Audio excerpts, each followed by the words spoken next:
The deadline for the filing of candidacy is looming. For those who hold a point of office, they will be considered resigned once they file their certificate of candidacy. These are members of the Armed Forces of the Philippines, as well as officials and employees of government-owned and controlled corporations. For elective officials, they too will be deemed resigned upon the filing of COC, except if they're running for president and vice president. Now, who may be disqualified?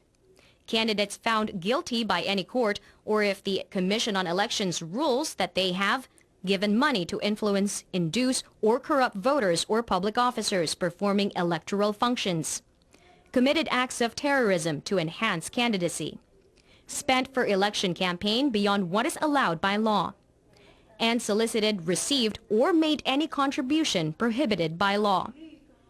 Any person who is a permanent resident of another country or an immigrant won't also be allowed to run. The COMELEC may cancel any certificate filed by a candidate whose intention is to mock the election process or cause confusion among voters. The poll body prioritizes disqualification of cases, and the courts give the final decision. Cases must be resolved 7 days before Election Day.